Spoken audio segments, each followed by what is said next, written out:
Hey guys, Darkovika here, and welcome to a new series that I am sort of considering doing called the What Is series. So real quick, because this is the very first video, we're going to go over what exactly the What Is series is.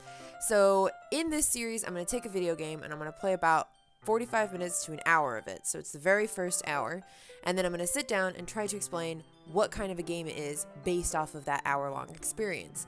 Now, for some games, I might have to change that timer up a little bit, but the idea is to give like a first impression of the game. It's not an informed impression. It's not supposed to be like some kind of professional sitting down to tell you a review of the game. It is my first impression of a video game from the first hour. So, we're starting with Doki Doki Literature Club, and after playing an hour of that game, I can tell you, what the heck? What the heck? That game is weird. So, obviously, everybody kind of has an idea about what Doki Doki Literature Club is, which is to say it is not exactly what it claims to be. Now, there is a warning at the beginning of the game, and this warning is very important. It is a warning that says, do not play this if you are easily affected or triggered or, easily upset, basically. And it means that in like a mental way, because the game really messes with you mentally. By the end of about an hour and a half of footage, I was very uncomfortable. I forgot to mention, I also record myself playing it like with a camera so that if I have any reactions to it, they're real reactions. So what you'll see in the gameplay footage as I'm doing this is obviously me in a corner playing.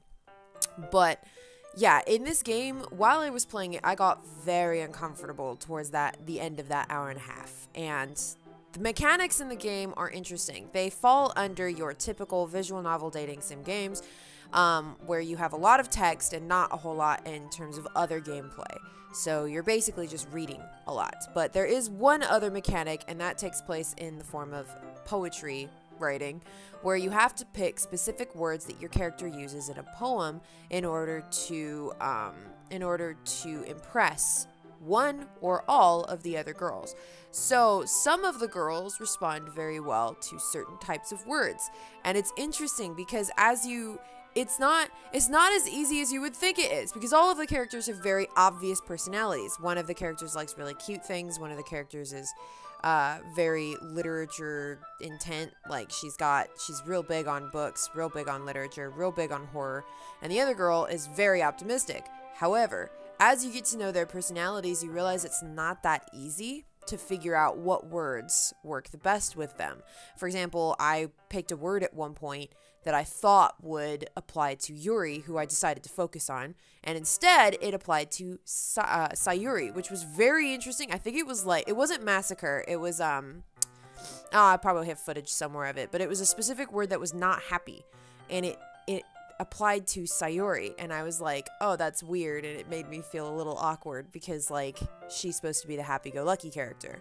So typically what you do in these games, in these type of games and dating sims, is you pick a character and you stick with that character. You're gonna date that character, and then a common like thing that happens in dating sims is after you pick that character and you continually increase their affection for you, the other characters just sort of melt away. They don't necessarily always have consequences. In fact, the story usually just narrows to focus on that one character that you've been romancing. Well, this game is a little weird because I started focusing on one character, as you do in a dating sim, and it started giving me negative consequences for focusing on one character. And these dating sims don't typically do that because they don't want you to have a negative reaction to picking a character. Obviously, you want to see the game through, so typically, whether it's conscious or subconscious, these dating sims don't punish you for picking one character over another. That other character either disappears or has a now minor role in the story, supports you, something along those lines.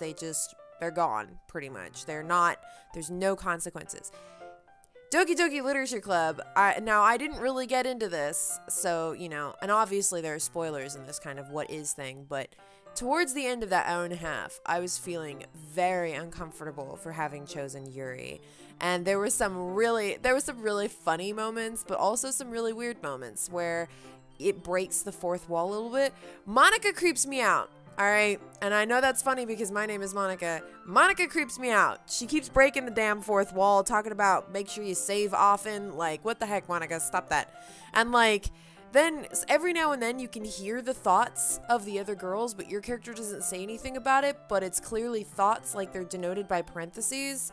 And then every now and then, like, your character, or I think at one point your character specifically says, I think this seems familiar. Haven't I been through this before?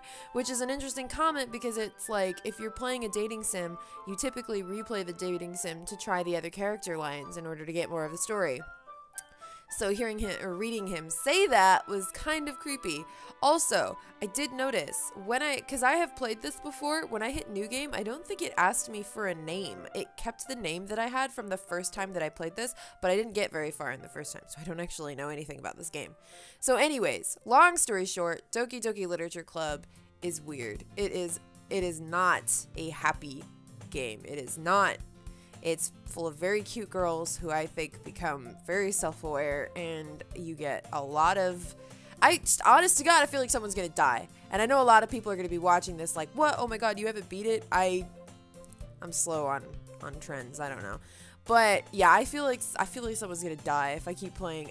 Honest to God, I would have kept going and I would have kept playing, but I got really nervous about Sayuri, and I'm like 10 steps away from thinking she's gonna die. So I don't want to do that. So I stopped playing. But yeah, so that's Doki Doki Literature Club. That's my impression after about an hour of gameplay. You'll notice, obviously, I'm wearing different clothes. I actually recorded this on a different day, obviously, than the gameplay footage. But yeah, I had a really interesting time playing it, and it was really interesting, but it was really uncomfortable. And it's supposed to be. It's not uncomfortable because it's bad. It's uncomfortable because it starts getting weird.